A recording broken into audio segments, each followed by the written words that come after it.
And we're live. Hello, hello. Welcome to the Fine Print. I am the mighty librarian.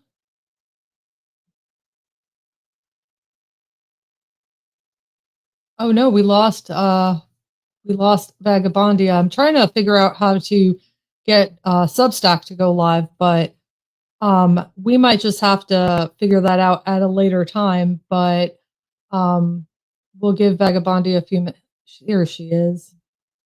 I think my computer or my internet connection got angry, and so sorry about that. Technology's fun like that. I know, right?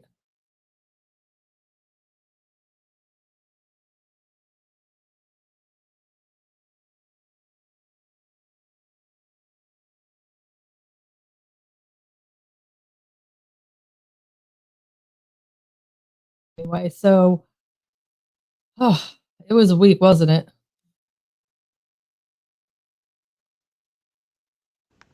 It's been just the craziest news cycle. And it's so back and forth. One minute you're hearing one thing and then you're hearing the reverse. It's crazy. Yeah, and I think what is really exhausting is like you just when you think it like they can't find a way to make like be any crueler. And I don't think any of us, like especially on the left, think that there's a limit. But like you really think like you know what is the bottom to them, and like the unnecessariness of everything, like just how unnecessary all of this has to be. So overview of what we're going to be talking about. We're going to be talking about some of the issues with the big beautiful bill that um, I don't think are, it's the flood the zone mentality. I think it is really hard to keep up. So, you know, I don't know how you feel about this, Vagabondia, but I I feel like there really can't be one singular message. Like I think just as a side note, I think what's making Indivisible really successful in their protest movements is they don't have a singular, they have like one really broad idea and then like 1,000 chapters with more specific themed ideas. So like, everybody can get behind hands off. And what hands off means is different to everybody in different parts of the country, or what you personally want the government's hands off of. No kings, that's a central concept to every American, or what should be it for I think most Americans. Like the indoctrination that we get in school, the one of the few, I think, universal concepts that every single child in America is we fought a revolution against a king. And so no kings is something that most Americans can get behind, even if they don't necessarily protest it, like go out to protest, they can at least like lend support in some way, even if it's just verbal or online or something it's harder to say, oh, they're a bunch of communists when they're trying to like protest no kings, or no authority figure, single authority figure. So I think when it comes to like news coverage, like even if legacy media was reporting in good faith, I think it would be really challenging, even for like their infrastructure, to have like to cover everything the way it should be. So that's my long-winded way of saying I think that it is good that we are seeing a lot of different commenters. Oops, sorry. A lot of different commentators, a lot of different independent news outlets, journalists that are on Substack or whatever, covering so many different angles of so many different things to flood the zone of just a lot more truthful than what the right is putting out. And I don't know, how do you feel about, as a librarian, it what I instinctually feel like I would want to see out of legacy media and some of the more traditional forms, I don't think is possible, even if they were operating in good faith.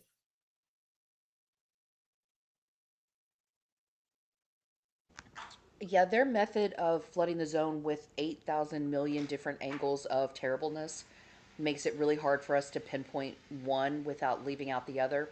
And I think you're right that Indivisible and 5051 and the others are doing a great job of making it about the larger theme of authoritarianism and no kings or hands off because it encompasses so much. And that allows us to create a more unified opposition because people are coming at it from a lot of different smaller issues, but it's all falls under that larger umbrella. So I'm glad that they've taken that tact because I think it's going to be the most effective.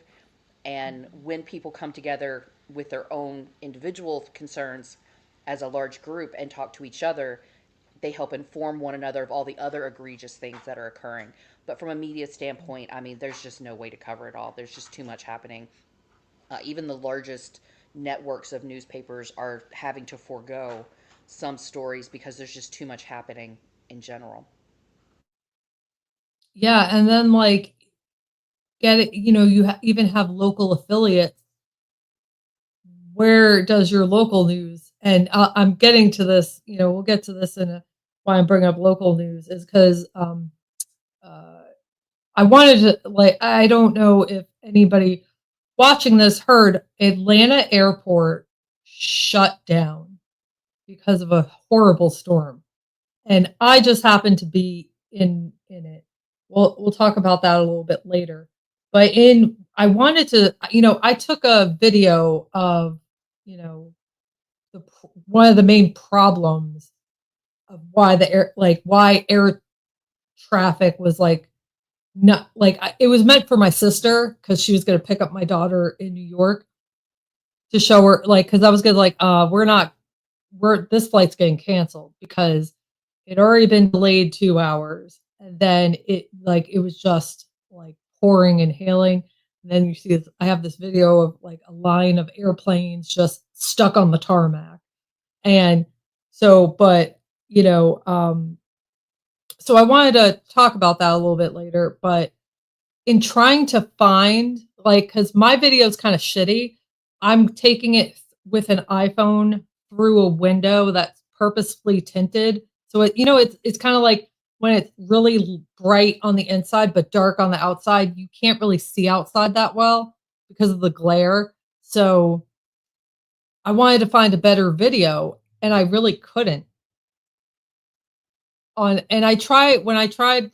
we go live, I try to use sources that are some sort of news affiliate because and the reason why is just I want to I feel a responsibility even though I am not a journalist. I am mostly, I guess, a commentator of sorts. But I want to, as a librarian and academic, I just have this incessant need to put something that has some credibility and authority to it. So, but I couldn't find it. Not even, and I found tiny bits and pieces on, Atlanta's 11 Alive and, but nothing really there wasn't a whole lot, and I mean, it shut down the country's busiest airport. You would think that there would be more, just more, and there really wasn't. So, you know, getting back to what, just covering stuff, it kind of leaves the local stuff that are important to people, you know, a lot of how bad I saw was from other people's TikTok videos who were also at the airport, so, like, it was just kinda wild, Well, we've hit a point where it has become more peer to peer news reporting than relying upon the larger media infrastructure because there's so much going on, but also because reporters can only be so many places at once. And so they're relying very much on citizen journalism. I don't think it's really necessarily journalism, but reporting to show what they're seeing from their perspective because they're actually already there. And that's part of why the world feels like it's so on fire is we now have real-time access to all of those images and video and everything, but not necessarily the context. Whereas before we'd have to wait at least a day or more for them to vet the source and everything. So it's a good thing and a bad thing in that sense. Um, it's been great for reporting things like police brutality or ICE raids because the journalist doesn't have to be in the right place at the right time. There's other citizens documenting it, but we don't have the context of what happened right before then or the reporting that correlates with it to understand what's actually going on. We just have that viral moment of film of it in action. So it's a give yeah, and take, I that's a guess. really good point. Yeah, and, like, just really a quick what this just popped into my head. I think what's really, um okay, I can't do that. Okay, I don't think Substack is gonna happen, because I messed it up already, so I'm just gonna leave it alone. But, you know, I think, a lot of people, when they look back at the civil rights movement and they look at, you know, like they kind of debate, was the country ready for civil rights, or what finally led to the change in it? And I think with most movements, it really becomes a change in public opinion that pushes the people who make laws to make those laws, right? So, but I think what really changed public opinion is because, when, in the 50s, and I get particularly in the 60s, you have those sit-ins where white supremacists are and Klansmen are, you know, dumping shit on these sit people at the sit-ins, and police turning fire hoses. I mean, that's pretty raw. And like, it's one thing to hear about like how racist, that time period was, but when you're seeing images of it, and not even just images, video footage on the evening news, it changes, like, people who just might have not thought it was that bad is like, "Oh shit, that ain't right."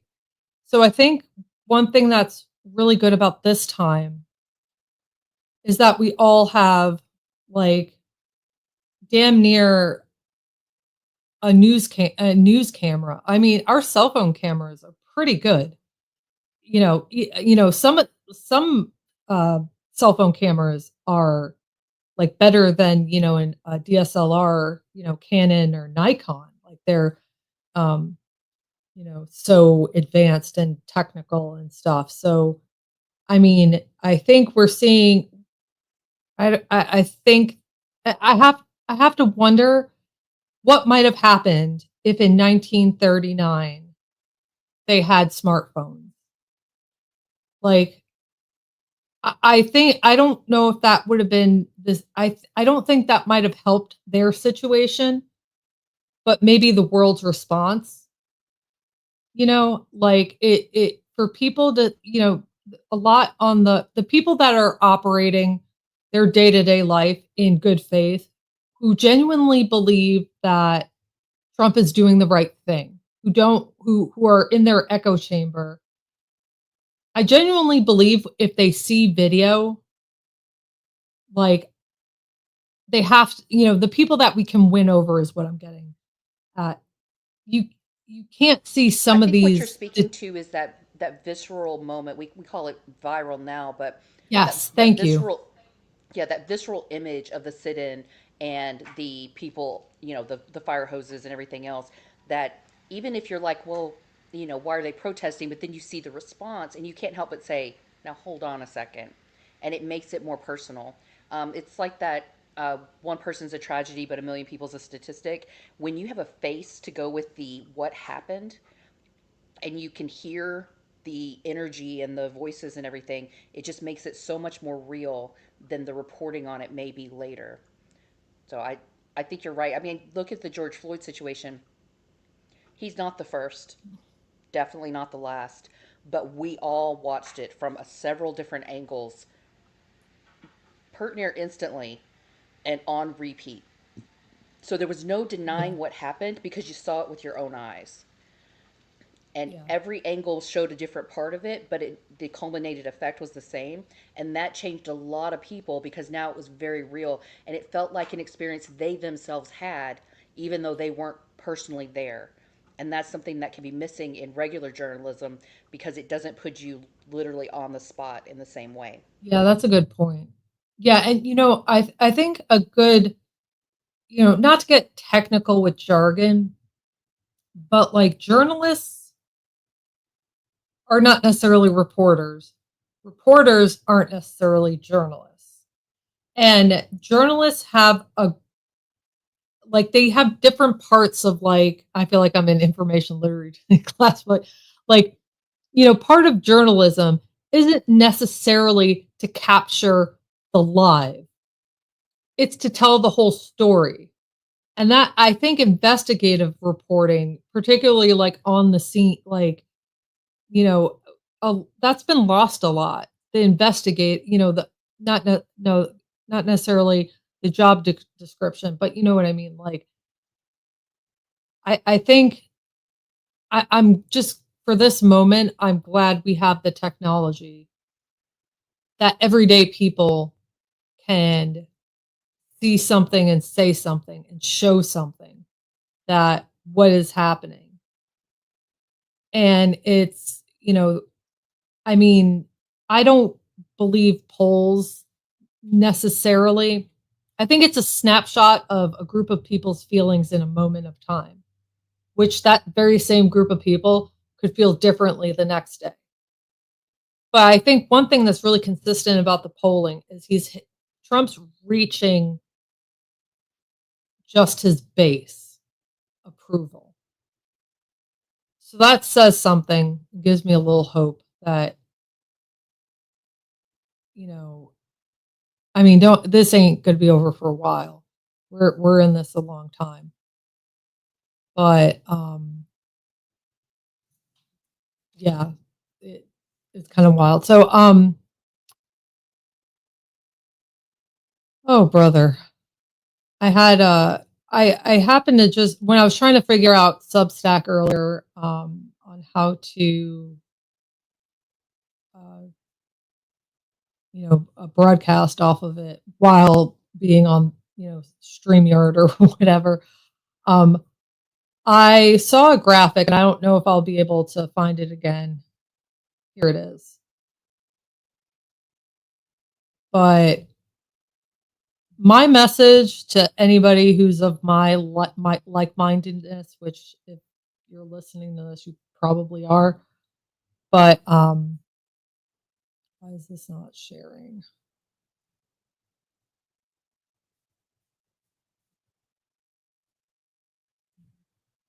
Oops.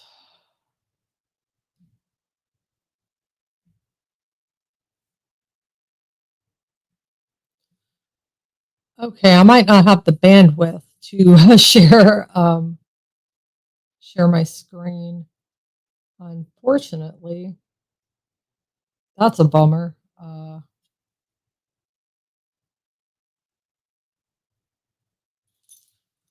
Well, anyway, let's talk about Lisa Murkowski. She's the Republican senator from Alaska, and I'm done, and I suggest you all be done too, with considering her a moderate, or any hope of her changing parties, or any hope of her doing the right thing, at least in this period of time. I know she's kind of sort of has done the right thing at times, but I'm gonna read since I can't share my screen for I the it's been storming since Friday. Um, I my internet, I guess, is just not happy. But anyway, it is a Twitter tweet from Republicans Against Trump where they're they've made the I'm going to read the quote.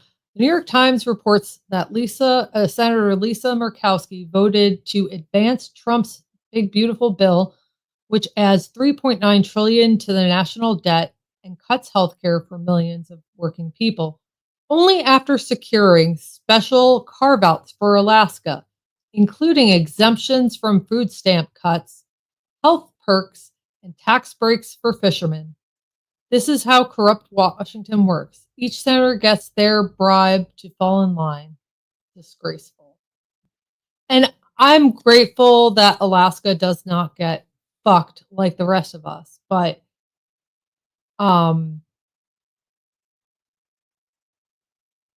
you know, and you know what? Like I know I'm a bit hypocritical in this regard because I usually say senators have to, or if they're elected, I wrote a whole piece on Substack about this. If you're elected to represent a group of people, represent that goddamn group of people. But here's the thing. Lisa Murkowski knows that, yes, she doesn't look as bad to her state, but she's essentially fucking her state just as hard as the rest of us. And yeah, exactly. We if we're supposed to be the United States of America, I mean, she's making a really good case for those wealthy blue states to just stop paying federal taxes. And I know there's a whole argument on like how no, like the states themselves are employers. So if like California threatens to not send in their federal tax dollars, employers outside, like private employers, they send their taxes that they withhold from their employees, they send those to the federal government directly. But the state of California, like every other state, is an employer too. They send income tax to the federal government for us, if you work for your state. There's also federal taxes that get paid that by the state because it's like a law that the state has to pay this. So if Governor Newsom said to his state, yo, we're not paying federal taxes anymore, it doesn't mean all federal taxes get stopped. A lot get stopped, but not I think I calculated it's something like damn near $1 trillion would get lost if California stopped paying just the income tax that they withhold from people as from their as being an employer. And I'm not a tax professional, so I'm sure there's a whole slew of other things but I mean, and then so let's say California says, you know what, we're not paying federal taxes. If we're not going to see any benefit when we're contributing, then go F yourselves. And then you know what happens? The other wealthy blue states follow in succession. And that's kind of what it is. Like succession. Like I I don't know. No, I agree with what you're saying, and like I understand that Murkowski is elected to represent the people of Alaska, but what she's showing is that her opposition is not ideological; it is conditional, and that's a problem. Because if it's Yeah. not okay for Alaskan citizens to be hurt under this law, she's recognizing that it's not good. And but that doesn't mean that someone in Georgia or Pennsylvania or Alabama does, because they don't have the pull to force the same kind of exemption should also be harmed by legislation that she's recognizing is bad. So I understand what you're saying about California. They have that leverage point of threatening to withhold taxes, but in the larger narrative, what his supporters and what red states are going to see is that because California did this, we lost this. Instead of California did this to prevent you from losing it in the first place. They were trying to force his hand. So it that nuance gets lost to the people who need it most. Not that they're capable of understanding nuance sometimes it seems like, but I understand they're using it as a bargaining chip, but I don't know that it's going to have the same impact that they want it to. And he's so stubborn that being forced to do the right thing for the wrong reasons is the only time he does the right thing, but it still Mhm. makes him feel like a loser, and so he pushes back and he makes it worse down the line. And I mean, he can't get Gavin Newsom's name out of his mouth. He can't stop pushing Can't stop. against California no matter what they do. And it's almost making it worse for the residents of California as a result because now they're under even more intense scrutiny. So it's a weird balancing act of, what are you going to do? Yeah, Yeah, and Amethyst. MAGA will find a way to justify anything he does. Absolutely. yeah, I mean, I think Gavin Newsom, I'll give, what, I wouldn't say I'm a Gavin Newsom fan. I would not envy the position he's in, but I think he's handled it a lot better than I thought he would. Um, I don't know if he'll be the darling of the Democrats, um, come 2028, but I definitely appreciate at least he's doing something, which is a low bar for like, he's doing something. Like, who cares if it's useless, Yeah, the bar is so low that anyone bothering to speak up from the Democratic side is revolutionary at this point, and that is just absolutely terrifying and dystopian. Yeah. Other points of the bill that are just awful, and I just heard this, and I really wish I could share my screen because, um, like, and I can't even just send you the link because it's like I had to download it. But Elizabeth Warren, was talking about some of the terrible, like, this bill is so bad. Like, it's not even that it's just rewards billionaires. It's like they thought of every single way they could say, "How could we fuck the American people? Like, how could we get any stick it to the working class?" Oh, I know. Guess what? Upon passage of this, I swear they'll be investigating this for decades. Even if not, there's no criminal liability of accountability that happens, they'll be investigating this for decades to come. So we all know that Meta, Mark Zuckerberg, um, red pilled. Maybe he was always an asshole, but he is definitely all about Trump now, right? And he donated $1 million to his inaugural fund or his coin or whatever the hell he did.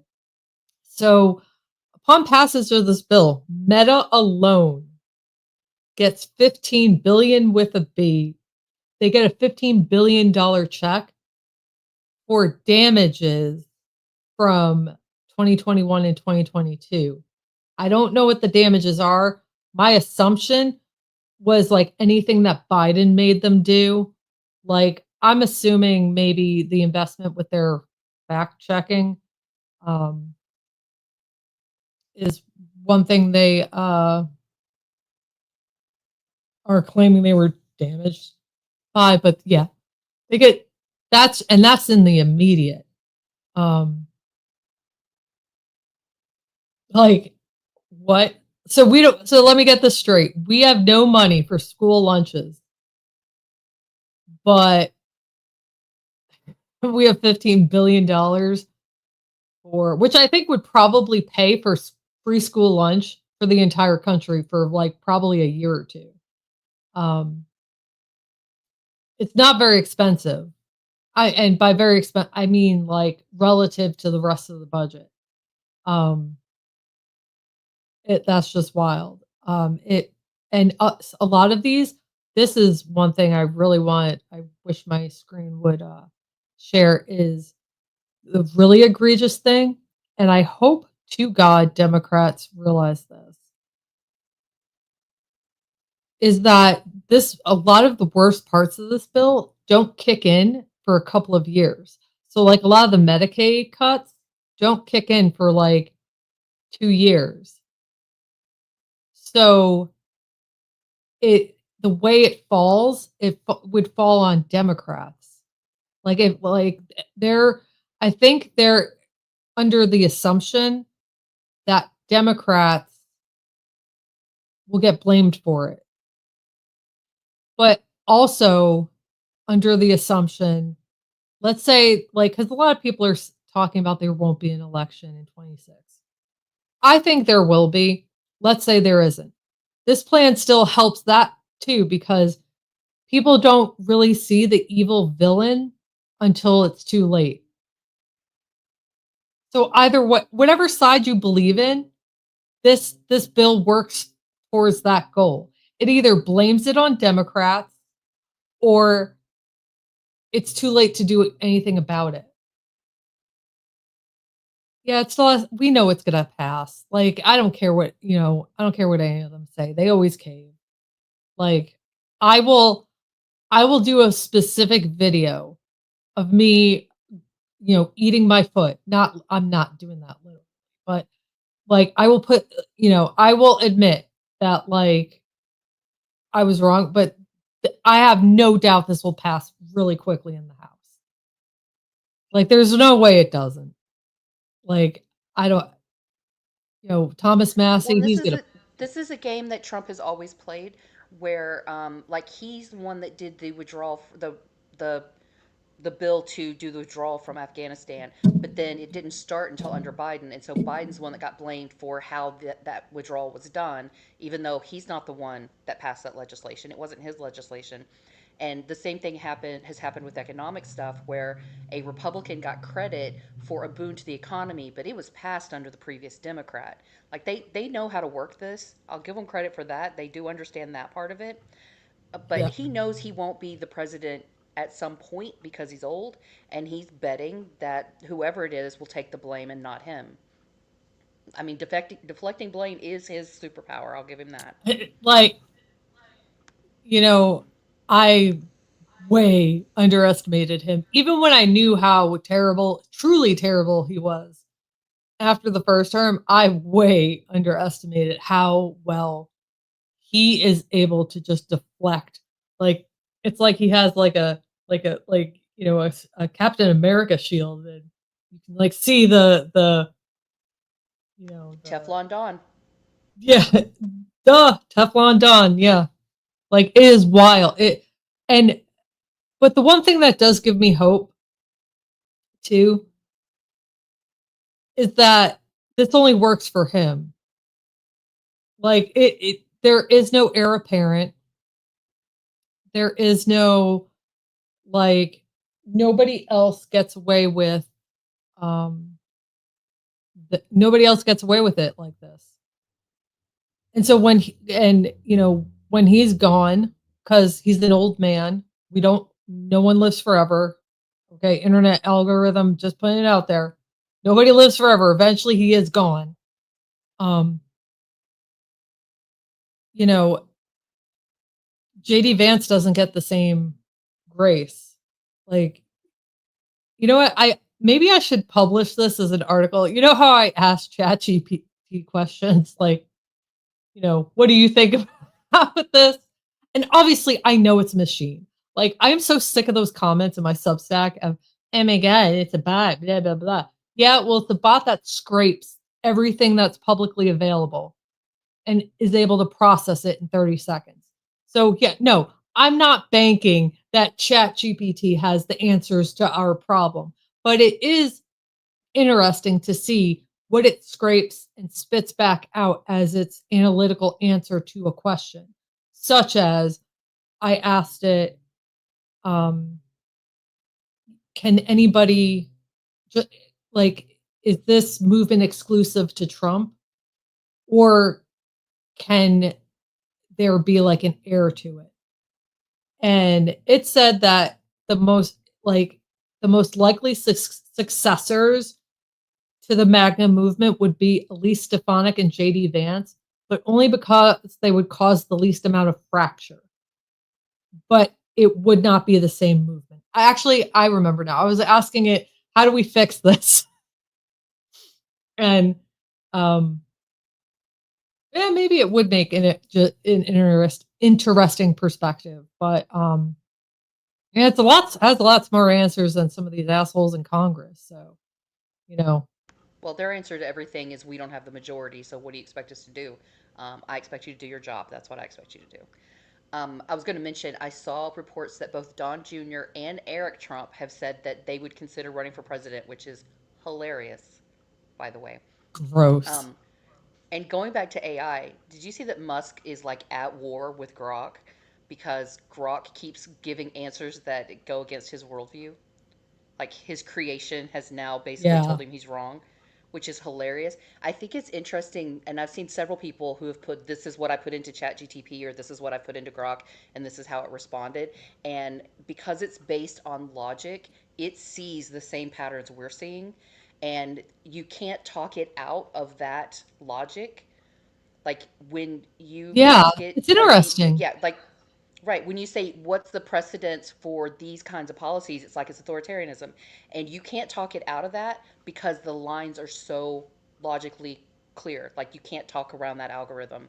And I'm loving that Grok and Musk are at battle with each other. But what he's really at war with is truth and logic. And I can't help you that. I am mad that I'm having to agree with Musk, which I hate very much, I about his know. criticisms of the Big Beautiful Bill because he has said repeatedly that it is full of these pork barrel things like the Lisa Murkowski carve outs and these other things that they've embedded in there that are really not about the budget. They're about policy. The Bird Rule caught a lot of it, but not all of it because they got very savvy at instead of writing better laws, they found trickier ways to get around the wording. Yeah. Yeah. You know what? And I can't believe I'm going to say this, but I feel dirty even thinking it, but I'll give Rand Paul some credit. Like he said how much that it was I think he's right for the wrong reason, but at least he stuck to his convictions on it's a bad bill. I don't agree with why he thinks it's bad, but and that asshole in Missouri, Josh Hawley, he literally for months has gone on and on about how terrible this bill is, and he votes But for still, it.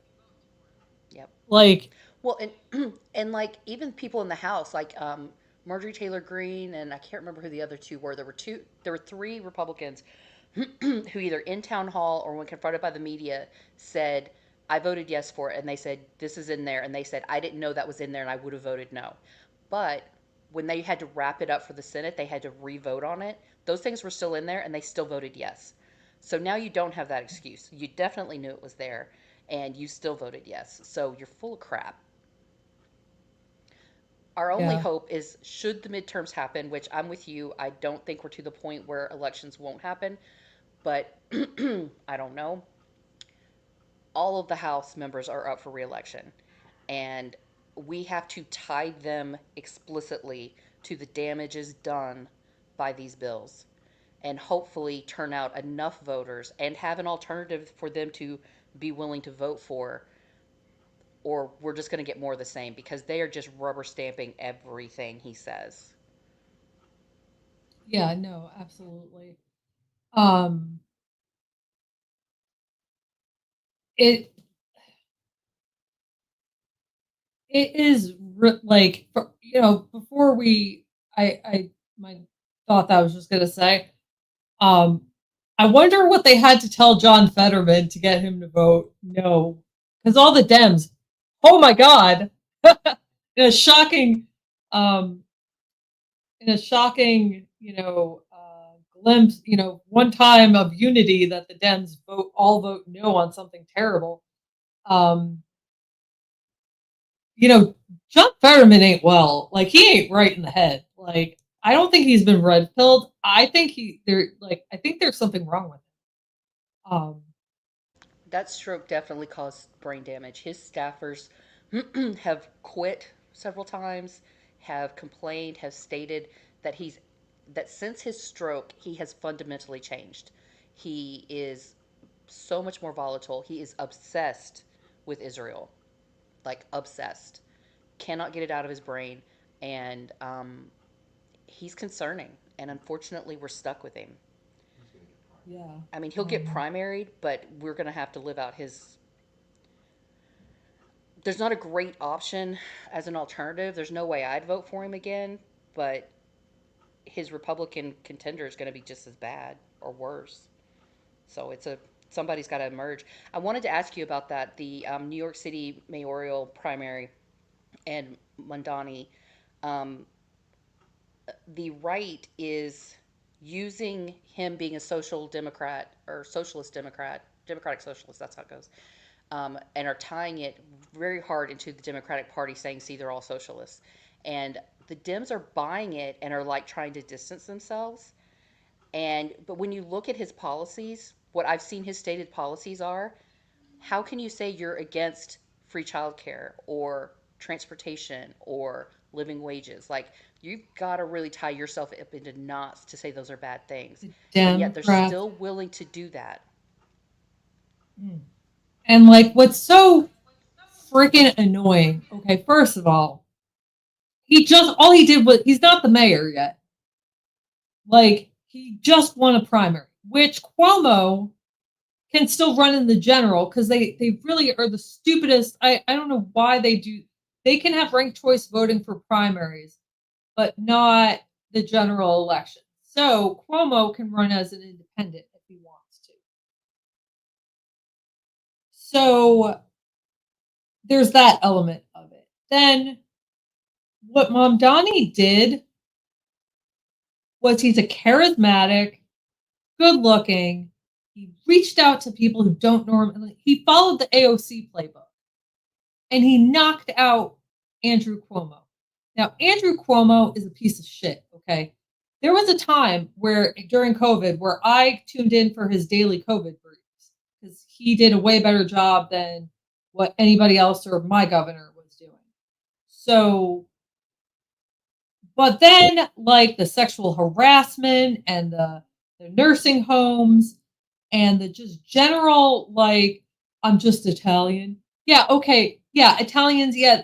But New Yorkers in general, like, kind of have that old school, like, when I go home, I get uncomfortable because people always want to kiss me hello, and I'm just like, all right, no, but like, I do it, with my fam, like, I do it with my family. I don't like it, but I deal with it. What he is talking about is not what he is being accused of doing. It's not the kiss hello or you know giving a pat on the back or any of that other uncomfortable but benign. um I don't want to say touching because that sounds so gross, but some people are huggers, others aren't. And but what he was doing was not only unwelcomed, it was like gross and going well above what a kiss hello is. Okay, and then he blames it on, oh, I'm just Italian. Like, no, most New York Italians are not gross gropers. Okay, like, and it's okay. So there's that element of it. Then you have assholes like Michael Bloomberg support. Like everybody was racing to support this asshole when they had condemned him. Not what? When did he resign? Like 2021-ish, around then. So they're all like trying to, because he's the moderate. Well, you know what? Why don't you go find a better candidate than him instead of uplifting this asshole who doesn't even live in, I don't even know if he lives in New York, to be honest. I know he doesn't live in New York City. I don't really know where he lives, but I know it's not New York City. So why do Democrats do this? Like, get behind Mamdani. Just, or shut the fuck up. How about that? How about we just shut the fuck up? Because, one little other part, like, this is New York City. This is not the country. What works in New York City and what's right for New York City is likely not going to work for most other cities. You know what I'm saying? So, Democrats, stop it. Use the energy he's generated, because everything I've read, him and his staffers were literally everywhere, constantly on social media, in the streets, handing out flyers, talking to people, actually campaigning, not just taking big money donations. And instead of using the energy that he's generated and seeing what of his policies they can easily adopt. But see, they're so afraid of new voices, and that's why they'll get behind Cuomo, even though they lambasted him when all of the charges came out, and they'll get behind Bloomberg, even though previously they lambasted him. And this is why we can't take them seriously. I mean, not that I'm a David Hogg fan, but when he suggested that maybe we should look for new candidates, and they were like, oh, how dare you say that? They're like, guys, you're not going to live forever, and you're doing a shitty job, so give us better alternatives. Like, we've made very clear, if you poll people, if you poll Americans, the numbers are very clear what they're interested in, and those are well within the Democratic platform. So focus on that and amplify these younger voices, new voices that are coming out. But no, they're so entrenched in that corporate Democrat legacy bullshit. And It's I'm really eye opening. so disgusted with Jeffries, like absolutely Disgusted. pissed beyond measure. What a They have disappointment, bent right? over backwards, and they've given up any amount of power they could possibly have, and I've lost all respect for them. It's just gross. Absolutely gross. Like, thank goodness for, yeah, we have been going, like, the last few elections have been the fascist versus the fossil, and we're consistently like, that was Derek's word. I won't. Stole that from him. Oh, Derek That's stole it too. brilliant, Derek. Yep. I hadn't heard that yet. Yeah. I'm Like, sorry. I Okay. mean, we keep having, what was it, the chair of the oversight committee that was running was like 80 years old and had cancer, and they couldn't understand why we were like, are you out of your freaking mind? Like, the last three elected officials to die in office were old Democrats, and you're like, what did you think was going to happen? We are still mortals. So get some new people in there so that they get the experience, so that you can help mentor them and so forth. But you can't just keep relying on the same people for decade after decade. A, they are wicked out of touch with the real world and their constituents, like so out of touch. And Oh second, yeah. they're human and Yeah. they will eventually get sick or die, and it puts us in an even worse position. There was some vote, and I can't remember which one it was, where it passed even though one of the Republicans fell asleep and forgot to come vote. It passed by one vote, and that's only because the House of Representative person from Houston died in office, and Abbott hasn't let them have their election yet, and because another one was having emergency gallbladder surgery. Like, they would not have won that vote if we had done the right thing in the Yeah. first We place need and every had vote. candidates who could have been there. We need, like, and you know what? They're not even mentoring the new generations. Like, and I'm sorry, it's not ageist to say. I mean, look at that one fossil from Iowa. He's a senator, Chuck Grassley. He is 92 years old. He filed papers for reelection when he's 96. See, we've got to do something about that. There's got to be I agree with term limits. I don't think it should be one term. I think that you do have to get the experience and start building coalitions and so forth. But like when you have people like Strom Thurmond who serve for like literally decades, it's ridiculous. I mean, the only Yeah. reason that Mitch McConnell keeps getting reelected is because of corporate money. It's not because he's doing anything for his constituents, and yet he Yeah. still No. holds Oh, no. power for decades. No. And it's I between the gerrymandering and the voter disenfranchisement and all of, and they don't, and no viable alternative, and people not getting good information on what they're actually voting on and actually doing the damage they're doing. I mean, I um get why a lot of young people are like, well, what does it matter? They're not going to do what I told them to do in the first place. But that doesn't mean, I mean, I don't, it doesn't feel right to also just say, well, let them do what they're going to do either. Like, they're still representing us. They're still supposed to answer to us. And I don't think we've ever consistently held them responsible. I think in the midterms, that absolutely has to happen. There has to be a reckoning of, no, you did not do your job. And we are absolutely putting in someone who will. But we're going to fight corporate money the whole way. And it's going to be hard. we have a, like when I was at the airport, so I can't show you the video of, um, maybe this is a segue into like why we need federal regulations. Atlanta was hit with a terrible, terrible, terrible storm on Friday, and I just happened to be there taking my daughter to the airport because she always goes to visit my parents in New York for a couple of weeks over the summer. So I knew something was wrong driving there because the sky looked all sorts of fucked up. Like it had tornado sky with like giant white clouds. Like I've never seen a sky like this before. It was, and so this thunderstorm, like calling it a thunderstorm doesn't even do it justice. It was like the mother of all thunderstorms. And then it started hailing golf balls. And so they had to evacuate the air tower. So naturally, the airport, the airport was essentially shut down.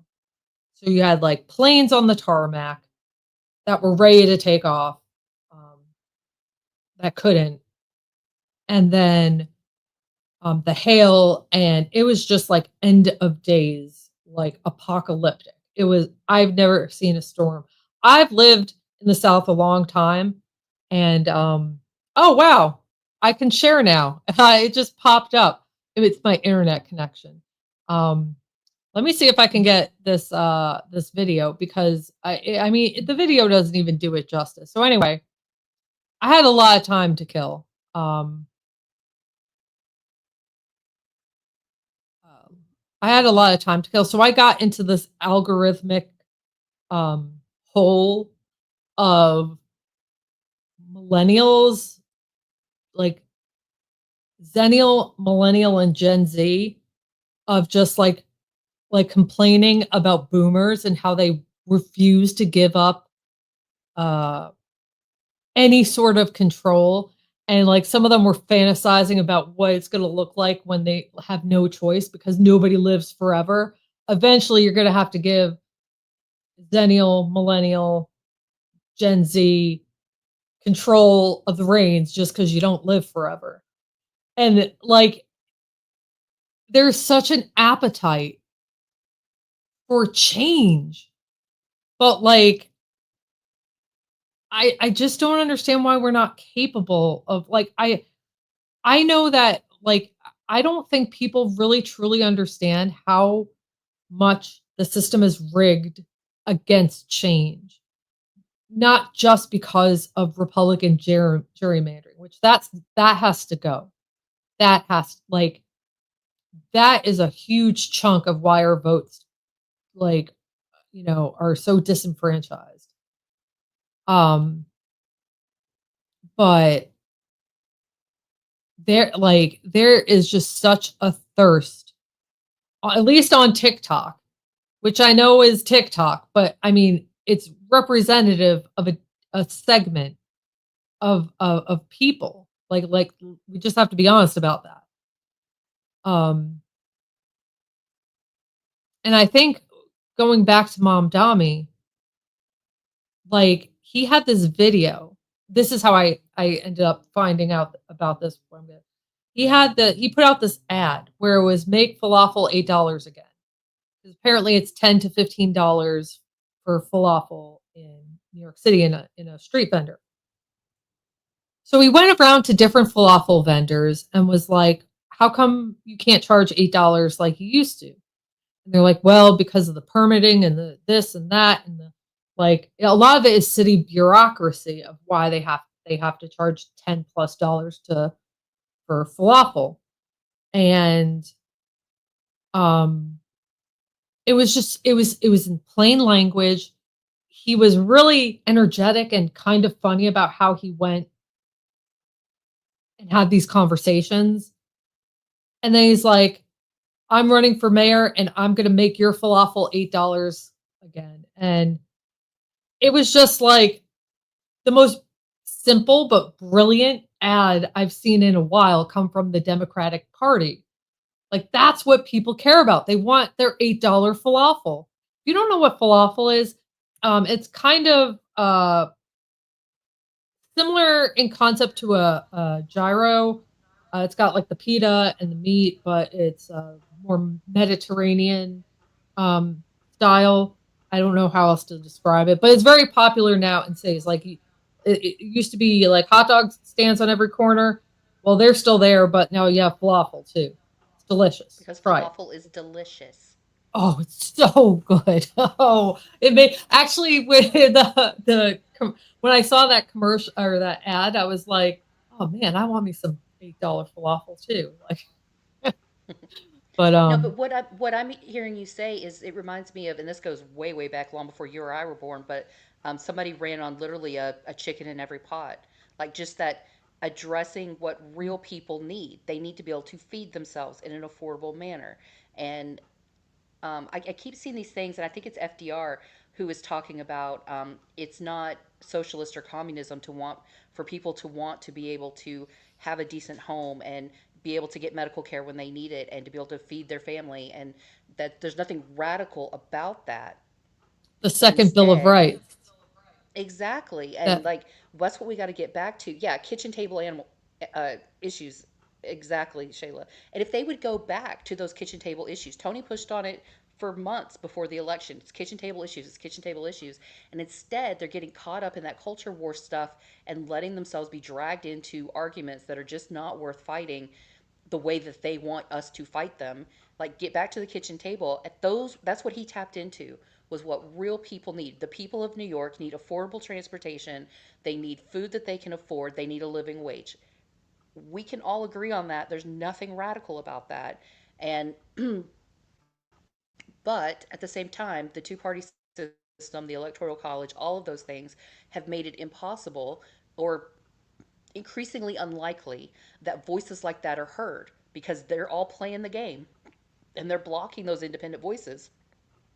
I mean, like, I would love for us to have a third party emerge that unites under these ideas that we're all that all the polls show that Americans really care about, but the two-party system has us so entrenched that it's nearly impossible for them to get on the ballots everywhere and to compete with them against corporate donors and everything else. And so they've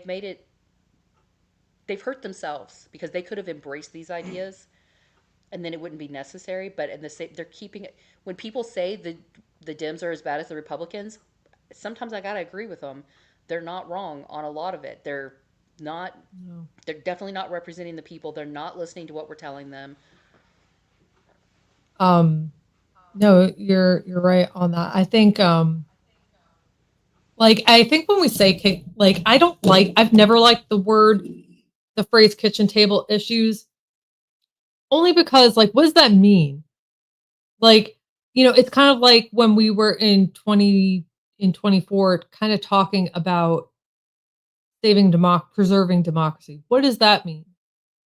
I think what um Democrats need to really is hone on specific scenarios that happen in their areas. Like in New York City, it's $8 falafel. That's the kitchen table. You know, in in Georgia, it's homestead property tax is killing a lot of homeowners, and that's a complicated thing. But at least in Columbus, the homestead property tax thing is killing homeowners. So, like, what is your thing? And I really hate but I kind of have a hard time with, and if I'm having a hard time, Dems are completely lost on it. Then is you know the immigration issues, like what's obviously that needs to be talked about. I don't think you run on that. Do you know what I mean by that? Like Democrats need, like, they don't want to talk about it because they know it's their third rail issue, but they need to get over themselves and talk about it. That doesn't Well, and necessarily mean what you they've run on that. yeah, they gave up a lot of power when um, they basically just said, yeah, immigration's a problem, and it's like, is it though? Or is the problem having enough Yeah. courts to hear them, and having enough officers to do the paperwork, and having enough resources to make the asylum process faster? Like, is the issue that too many people are coming across the border, or is it because we don't have the capacity to process them? Like, those are two different things. And Trump ran Right. on, they're all criminals and rapists, when statistically that's not true, A. And B, he's shown with his ICE raids that that's not who he's going after. The ICE raids are, Stephen Miller, thank you very much, are just going after anybody who looks different. It was never about crime. It was never about any of that. It was always about racism. And that's what Dems could have leaned in on, is we welcome people who want to come and live the American dream, if it still exists, and who Yeah. want to work hard and everything, but we want to make it reasonable to do the process. They could have worked on reforming the process rather than condemning the concept of immigration. Yeah. And like, where immigration is a kitchen table issue? Places like Iowa, Kansas, like, that are like complaining all their workers didn't show up. Dems could really capitalize on that, in the respect that, I voted for a bill. I wanted to vote on a bill that would have put all these that, you wouldn't be in this position if we were allowed to vote on, obviously I'm not eloquent, but, like, there was a solution, but Trump, ordered his little minions to stand down. And obviously like, I mean, Yeah, they because had a bipartisan bill that they agreed on, and he told them no, don't let the vote happen. That's the thing. Why do they listen to him?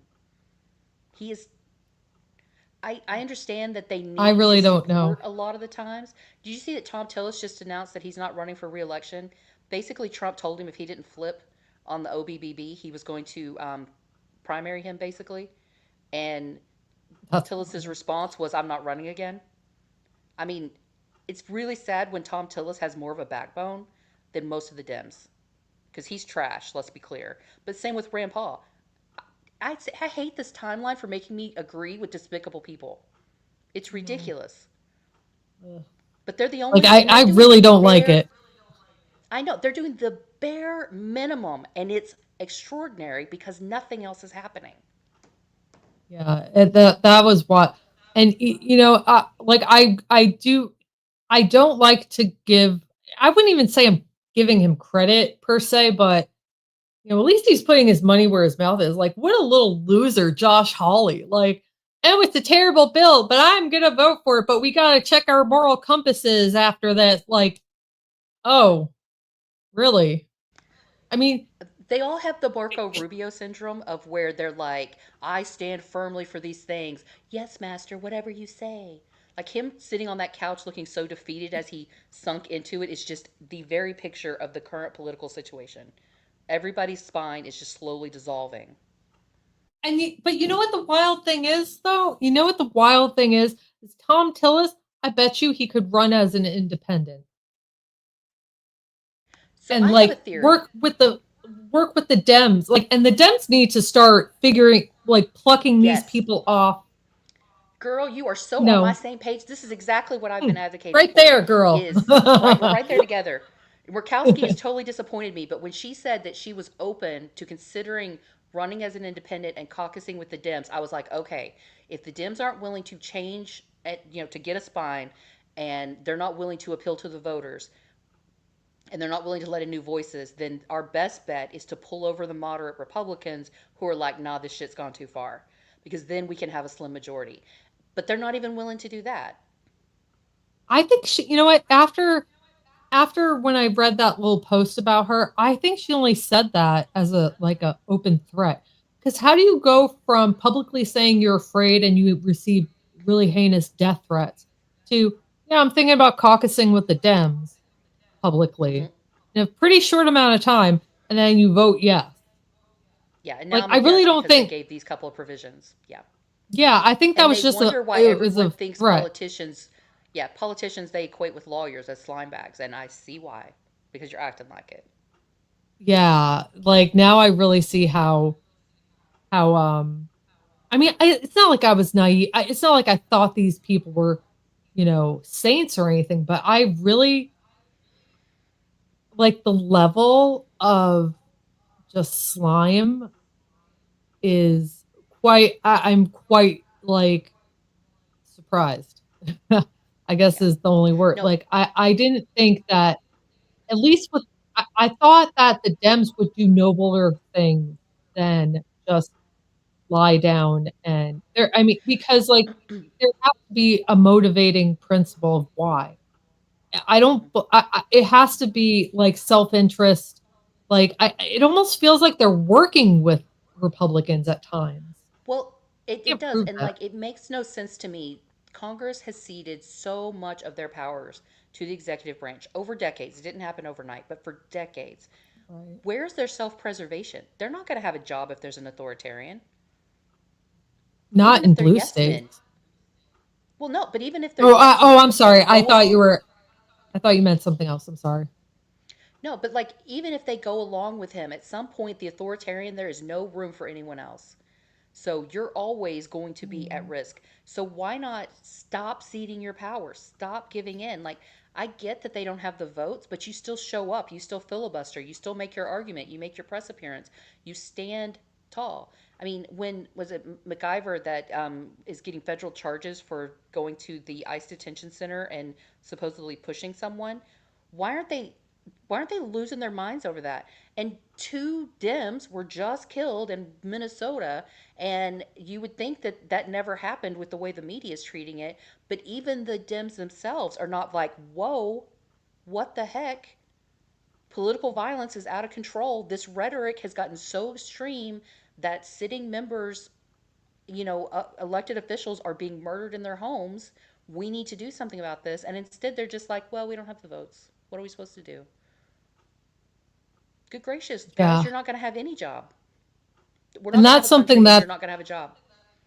that's something that the founders didn't account for is branches ceding power. Like branches working together to, because the checks and balances rests on quite a few principles, but a big component of it that I don't think anybody really thought about, and even historians, I don't think might have made this connection um, until seeing it in action, was that like a lot of the checks and balances rest on self-interest. So why would Congress and the people that make up that body, why would they give up their power? Because it relies on people wanting power for themselves, not ceding it for a collective greater good.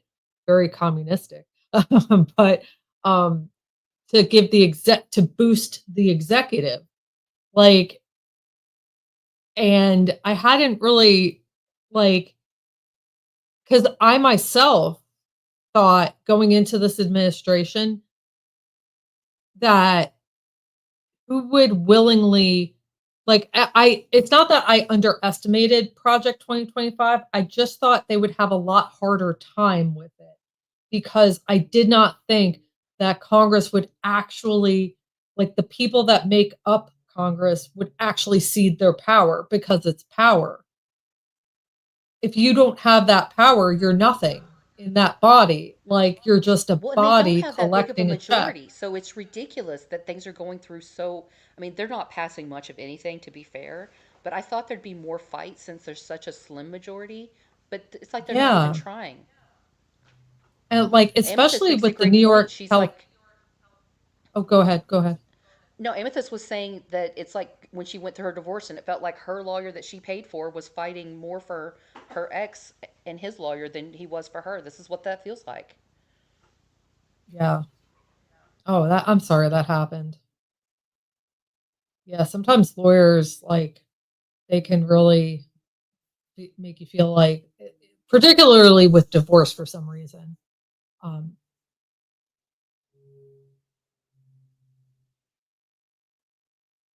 um, yeah, I just didn't think that people would willingly cede their power, because, you know, essentially, like, if you don't, like, if you're a member of Congress with no power, you're just collecting a check. Like, you're not, and I get it, they don't like, it makes you a favored, like, maybe favored in the executive, but, like, you're not really, it, like, you have to real they all have to realize that they're essentially they're gonna become as useless as, Russia's parliament. That's just for Well, and show. at some point, he's going to justify why are we spending taxpayer dollars to pay salaries for people who don't actually make the law because I make the law. And he'll just dissolve Congress. I mean, that's what an authoritarian does. They don't need anybody else voicing their opinion, there's no room for it. Well, I think it's a little bit of why Putin keeps his parliament. Um, Optics. Optics. Yeah. Hmm. But you know what? Trump is not as savvy as Putin. So, Thank God. thank God, right? Thank God. You know what? I'm glad I heard another historian, and also some people on, particularly Polish TikTokers, who talk about our government, because they went through their own authoritarian takeover, and they've rid themselves of their.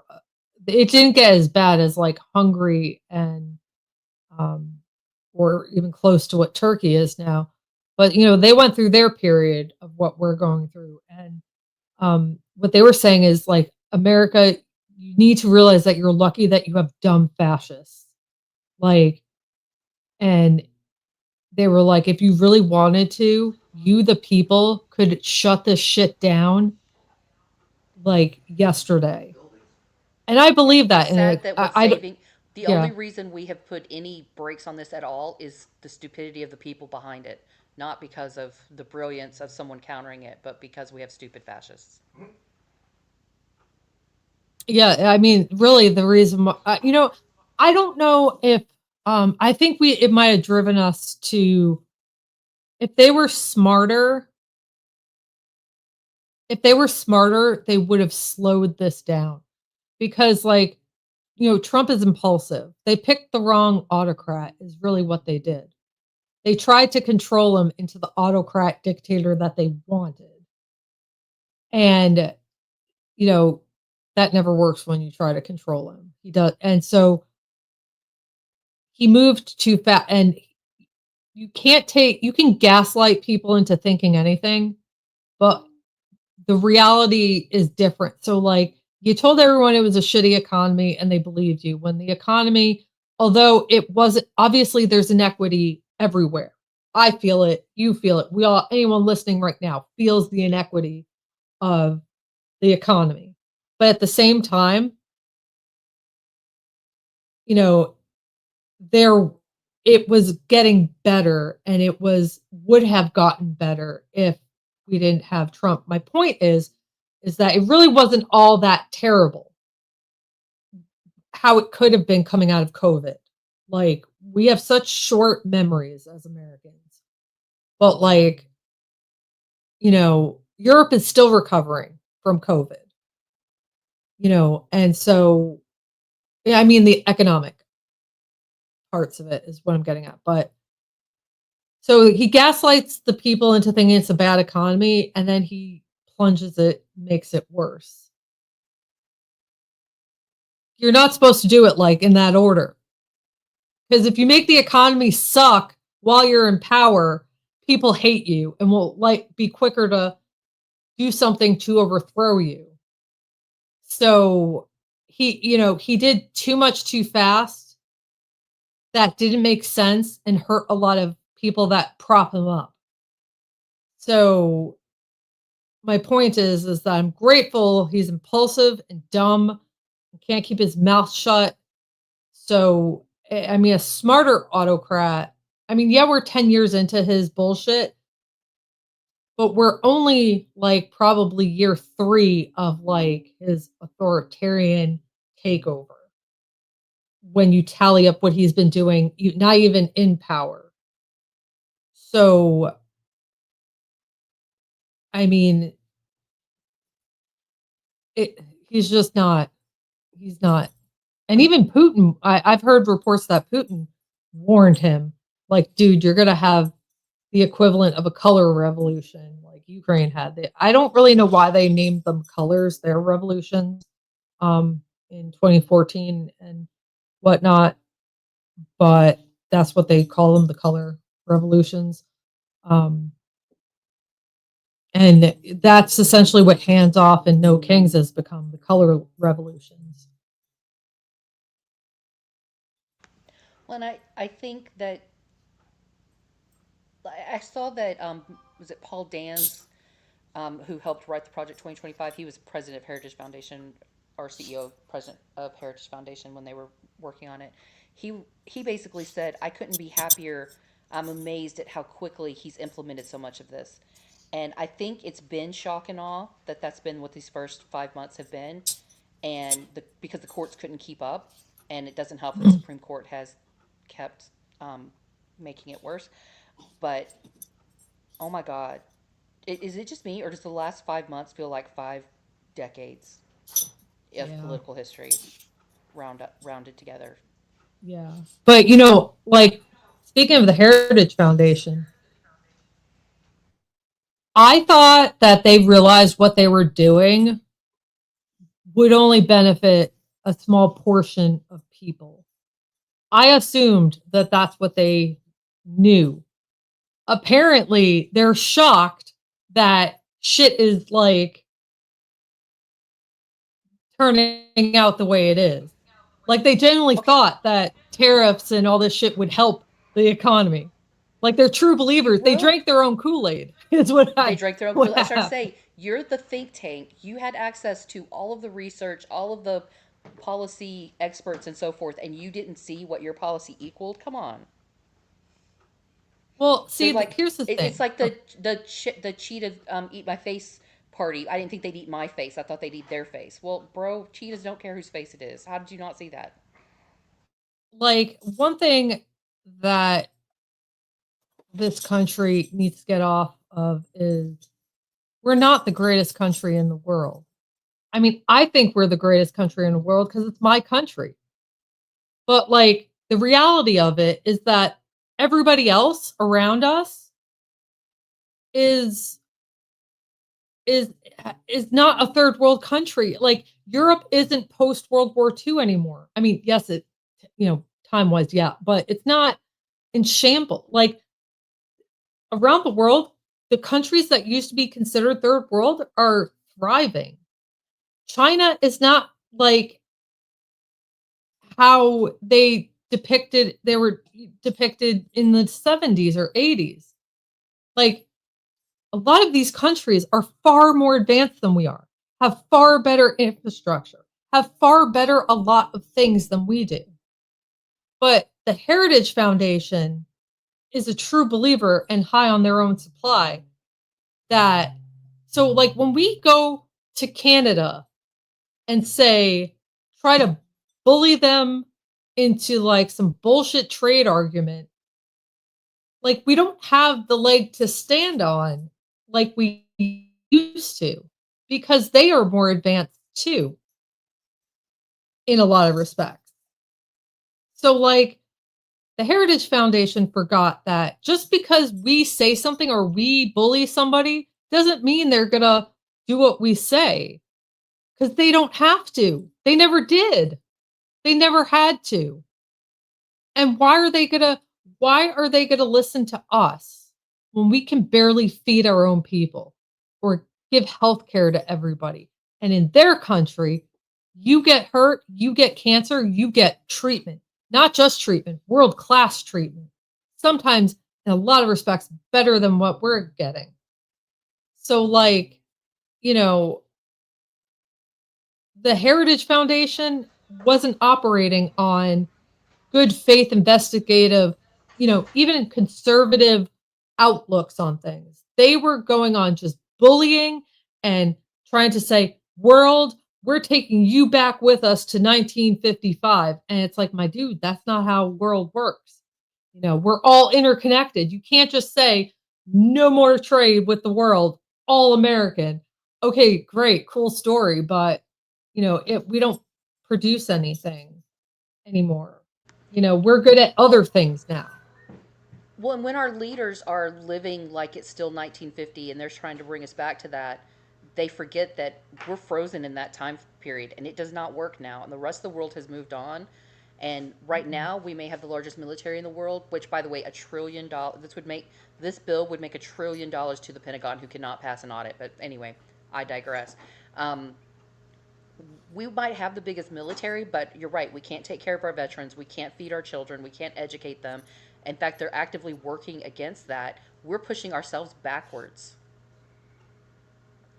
because we're trying to still Yeah. live in this imaginary golden age that they grew up in that does not exist.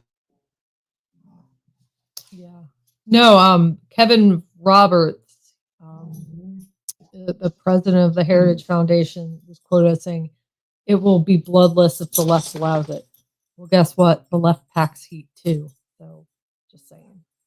Like, they want to act all Billy Badass. And I don't think they realize, like, they have they really drank their own Kool-Aid because they don't even know who the left is. Like, what, you think you're going to roll up into LA and it's just going to be like, oh, we're a bunch of liberals and McGeard. Like, no. LA, like, I had forgotten this about California. Like, people who are from California, and this is probably true of a lot of states. New York is somewhat like this, but in a different way. Californians are like really into, like, they really love their community. Like, and it's a California thing. Like, that's true. It's like a California thing. They're like diehardness to, like, and it's not like they're always like, oh my God, California's so awesome. But it's like, no, you're fucking with us. Like, we're gonna, you know, I don't know what they were expecting that would happen, but like, I don't think they actually know any liberals. Like, I have, like, I think they just wrote this as like a fever dream, and like, y like, yeah, obviously things are going to the plan, but there's gonna come a point where even the right is like, "All right, this is dumb." Well, and And it may Poland's be for showing the that wrong Trump's even reason. underwater on immigration, and that was his flagship. Definitely was going to win with immigration. People are the left needs to continue to show these ICE raids and how violent they are, and keep exposing that this person was detained simply because of the way they looked and the perception that they might be a undocumented immigrant, when in reality they have the paperwork, they're a US citizen, they have been for generations, whatever. Like, did you see that a Canadian citizen died in ICE custody? That could be Oof. an international incident. That's what I That thought. is That was my insane. immediate thought, was international incident. Um, I It's crazy, but and but particularly for them to start with immigration crackdowns in California makes no sense because it takes no consideration of the historical fact that California, the majority of people who have lived there for generations, live their families go back way before there was a United States, back when it was owned by Mexico, when it was owned by Spain, going back and back and back. They may be brown, they may speak Spanish, but it doesn't make them any less American and any less of a citizen just because they look or sound different. Yeah, they're Aztecs, yeah. they're native, they're whatever. Like that, oh, it's all so racist and gross, and covering politics right now is like the grossest time. Like I feel like I need an acid shower every time I look into a story because it's so much worse than I thought it was going to be. I was at that, like, on Friday, before I left for the airport. I was in a, I wouldn't say despair, but I was definitely in a, like, I cannot possibly consume anything political in this moment because I'm gonna, like, my brain was like frying, right? So we get to the airport and, things unfold with the weather and whatnot. And so I'm going in a TikTok hole, and, you know, the algorithm before it went into the Zennial to Gen Z stuff that I mentioned earlier, it started going into, like, I guess because I was at an airport, they started, like, showing me these air marshalers, which they're the guys with the wands, and they tell, like, when the plane comes in, they're like the ones that go, like, and with the light wands, or, like, I didn't know they were called that until TikTok. But there's some on TikTok who that's their job, and, like, it was the funniest shit. It was so stupid. It was just them bringing in planes, but like and so I was laughing, and so it just one after another. You know how the algorithm goes, and I was just finding really funny stuff on TikTok, and, like, me and my daughter were laughing so hard. Like, when you smile so much, your cheeks start to get exhausted because, you have to, it takes muscles for you to lift your face to smile. Like, I got that, my face was exhausted from laughing. And let me tell you, that was like the soul cleanse I needed. So, I know it sounds cheesy, but sometimes take a day if you're hitting that point and, like, laugh at some, like belly laugh, like, to the point where, like, I had to, like, I was, like, tearing up, I was laughing so hard. Um, and because we need it. We can't afford to get exhausted or complacent because we're so tired. Um, and it doesn't take a whole lot of work to, like, get that clarity again. Like, just a solid, like, air marshaling videos. Paulito, his are the funniest. Yeah, don't let It's them so take your joy. stupid. It's this guy it was so stupid. Like, if I even told you, like, tried to describe what he does and says in his videos, you'd be like, Allison, that's dumb. Because it is dumb. But I don't know what it is about it. And they were addicting too. I could not watch it, like, when he came rolled back up in my For You page. I was like, oh, I guess, what does he do here? Like, because he always has he's like, I'm good. Watch me as I take full control of this plane, and he play then music starts for, like, some, like, gangster rap of, like, and he's just like, it's the same thing every time. It's the same hand motion. But something about it is just hilarious. And um so yeah, a psyche cleansing. Um, laughter really is the best medicine. It really does help. Like, I know it sounds cheesy and corny, but and I had forgot I hadn't laughed like that.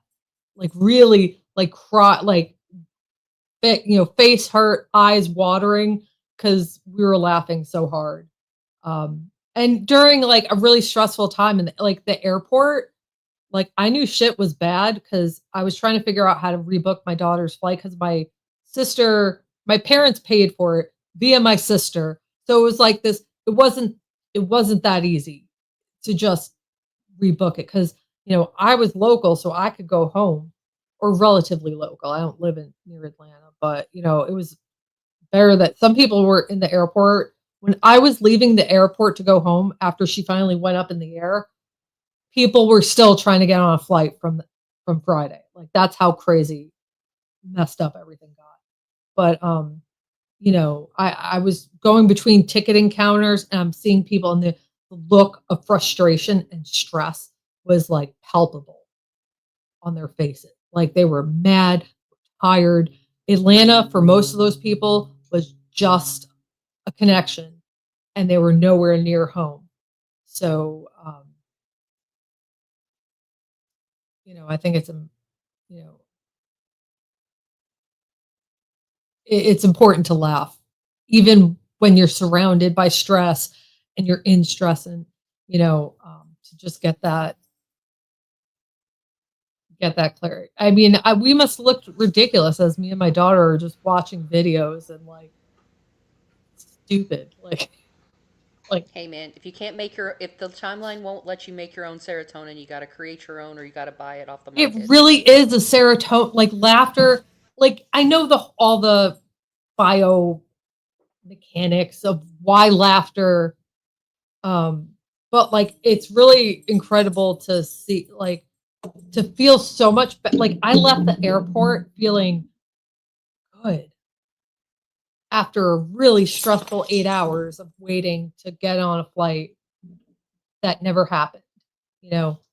Um, so I know it sounds cheesy, but try to find a way to laugh, and I definitely recommend air marshaling TikToks because there's just something about them absurd. I was loving the videos from the No Kings where people were dancing like um, they were playing music and people were just breaking out into dancing with strangers, the whole bit.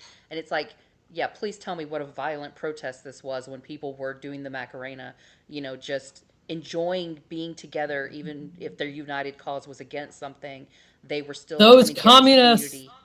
I know. But, I like, I put myself out there, on some of my social media, like my, like, personal, like, I use my name social media because, like, I do live in this, like, weird demographic, even though, Columbus votes, the county as a whole votes very blue. Columbus itself,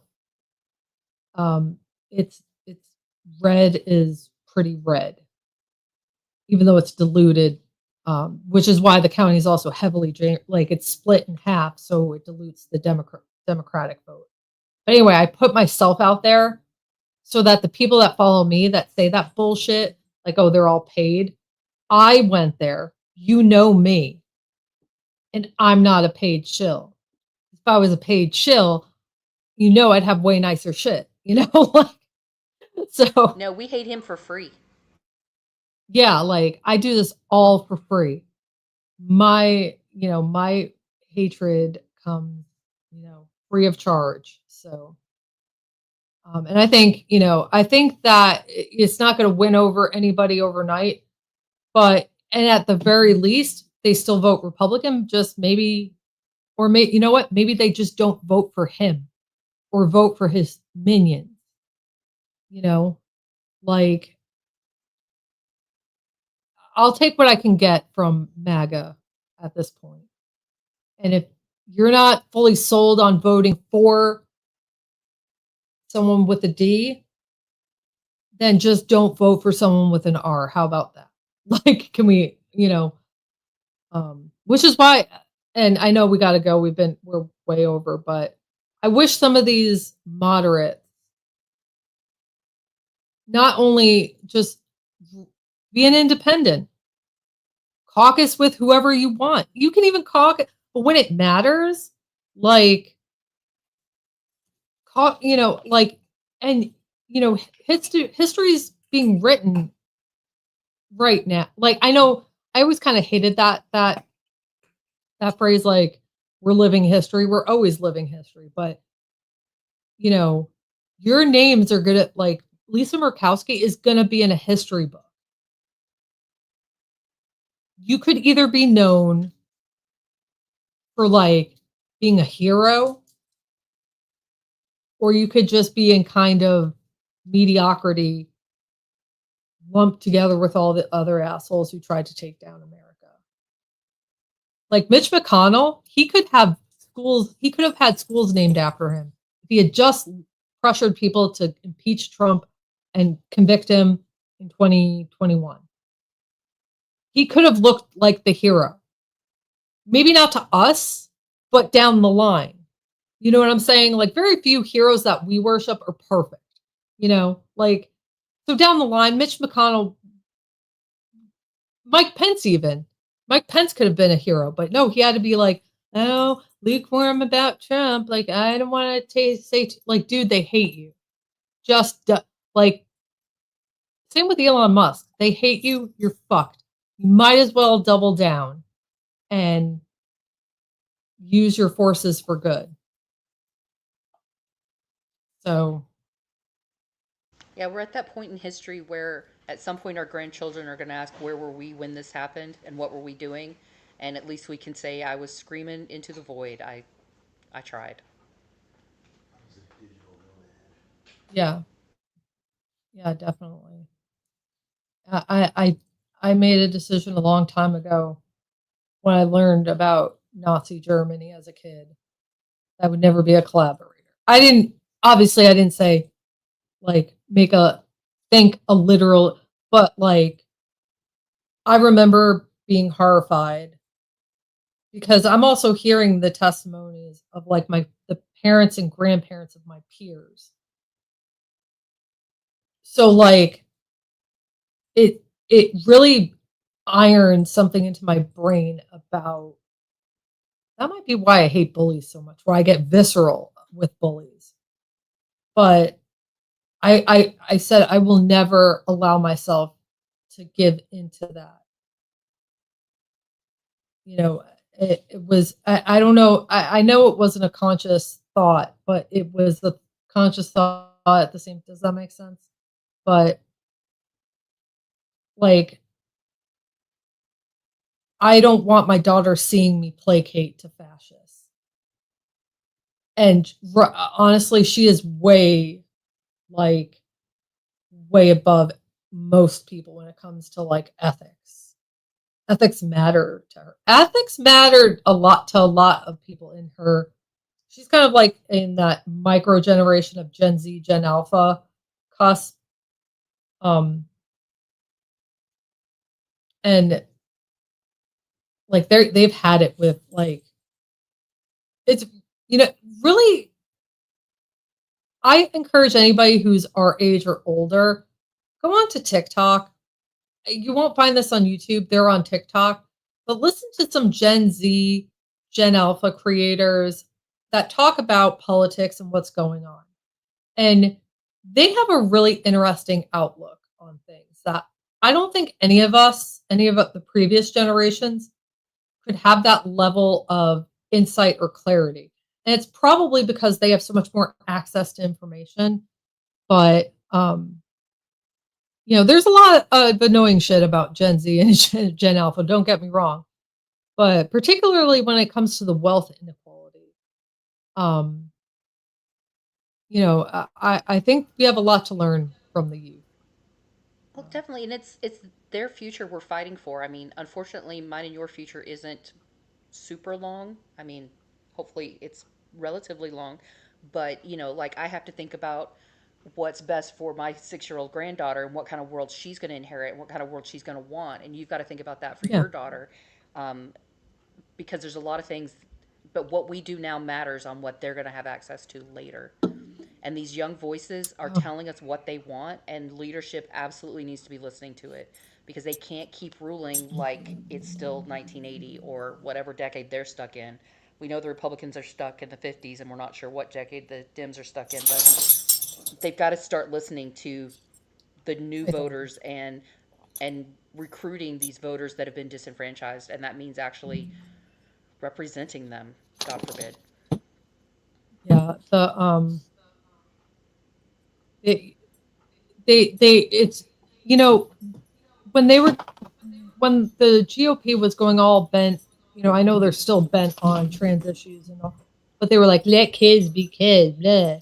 And it's like, well, you know what? They couldn't be kids from the beginning. Like, Hmm. they couldn't really have the most innocent of childhoods like you or I had, or they, for boomers and Gen X. Like, we forced them to do lockdown drills for active shooters, and they grow up with that. There are some Gen Z people who have survived 2 school shootings already. Yep. One in their elementary school, and now that they're in college, another one. So they've been facing really grown-up issues for a really long time. Yeah. You They had had to no deal with problem with them COVID. having to deal with the fact that somebody could walk into their school with a gun and mow down their teachers, them, and their classmates. But you have a problem with them knowing that, Lisa has 2 mommies who love her very Yeah. much and that she's Oh, very that's happy hilarious. with. Amethyst says, my 20-year-old son says TikTok is full of videos about how I all mean, where's Republicans the are. lie? Yeah, Where's the lie? you're not. um, I yeah, like TikTok it definitely has its weird sections. Like book talk, that's a weird section. I Book talk's a little weird. There's a lot of weird on TikTok, but It's a if werewolf like, smut. yeah, and I'm a vampire girl, so Oh, well, so the I, werewolves don't stand for you. I get it. I get it. I caught myself. So this has nothing to do with politics, and I apologize for the TMI right now. But I was just flipping through one of the audiobook things. I was just looking for something lighter to read, and it was supposed to be a fantasy. And I was like, okay, cool. Oh my God, was it porn the whole time? Like oh, really? the fantasy, yeah. And just because I had wasted a hoopla, well, I only get so many hoopla checkouts a month, so I didn't want to waste my Right. checkout because I thought it was just actually going to be this real story, like a dystopian fantasy kind of thing. And then no, the whole thing was like, whoa, whoa, holy Too cow. much. Yeah, and this thing's got That's like a funny. million 5 stars and all these people talking about how incredible it is. And I'm like, dude, the whole plot was, oh, anyway, it was, I'm 46 years old and it scarred me. And I'm not a prude, folks. But whoa. Well, yeah, yeah, that's fine. No, I don't know what it is about vampire fiction um that gets me, but like when I need something lighter that's fiction, that's not forcing me to learn something or think really, um I usually go to vampire fantasy fiction, and um so that I'm not sure why vampires do it for me. I really have no, like, I would give werewolves a chance. It was just, No funny. judgment. I just wish it had come with a warning at the beginning. This is spicy. And if you're listening to it in your car, you're going to be embarrassed when you stop at a red light and there's a car parked beside you. Ah, I didn't even think about that. Because you live in a small town where it could be, the principal of the Oh local yeah. school next to you or the local Oh preacher or yeah. whatever. And you're going to be like, God, I hope you can't hear that.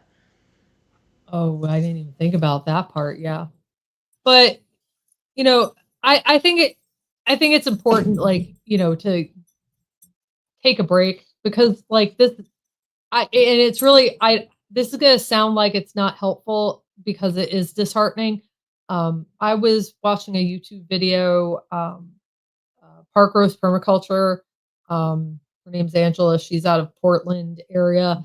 Um, she has a lot of really great takes. She's very well spoken. I really enjoy her thoroughly. So, but she had a video out today, that's why I mentioned her. That made a really good point. She was reacting to a comment by somebody that was like, "I'm done. That's it." Blah blah blah. And she's like, we're only 5 months into this. Like, sorry, my dog's trying to get up on me. um, you know, it took women's suffrage 80 years. Now, I don't think it's going to take us 80 years to get rid of it, but we're not getting rid of this like next month. Like this, you know, I mean, I suppose anything's possible. It's really not probable. Um, so, highly encourage everybody to, if you're, particularly if you're really sensitive like I am, and I don't mean like, I feel things too much. Like I see a video about somebody getting disappeared and it like hurts my heart. Like and I don't know how to not I don't know how to not feel those things. Um I think it's just part of no, please don't jump up on me. So sometimes you got to take a break because you'll burn out and we can't burn out. This is too important to Well, turn a blind we've eye got to to. wrap it up, but I think you have to pay the puppy tax because you clearly have two puppies that desperately want to be seen. Yes, yes. And wow, I didn't realize. Oh man, you get me talking, and so anyway, so I can't share my screen, but uh, check out our link tree in the bottom. We have bookmarks, bumper stickers, ICE's tear gas smells like fascism. We have First Amendment bookmarks. And I put some really helpful links to learn more about how you can get involved and contact your representatives and some other valuable information that I've found from other researchers, like the Project 2025 tracker, um, a, li- a list that contains almost if somebody on the GOP got arrested or went to jail for some sort of um, sex offense, this list has their name and articles to back it up, and it's updated every 5 seconds. It must be some macro coding on scraping the internet for these stories. But yeah, so it's that all that kind of content's there and how you can help support the show, the channel, and where you can find some of Tony's work and his link to his stuff because he does help us with streaming this and all that good stuff. Am I forgetting anything? Nope, that's it. Go read a book if you can. It'll Yeah, make your read a local book. librarian happy. Yeah, yeah, definitely. All right, friends. Thanks for playing. We'll see you no, not next week because I have to go out of town um, to Alabama. So maybe we'll do something a different time. It's also the holiday weekend, so we'll figure it out. We'll let you know. And there are big protests scheduled for that weekend on July 5th if anybody is interested. Yes, yes. I'm not sure who is organizing it. I want to say 5051 has some That's the stuff one I planned. saw. Hmm. Um, I think there's And then also the a call. 17th, too. Yeah, that's I think Indivisibles has another call July 17th for a big nationwide protest again. Um, so yeah, check those out. It's important to go. I think we're gonna have to, and on our link tree we have information on general strikes. I would start getting to know what a general strike is because I fully believe this nation is going to have to go into general strike mode to bring some change that really matters. Hmm. So, Have a great all weekend, right, everyone. Rest of your weekend. yep. Bye, friends. No dog. Don't do that.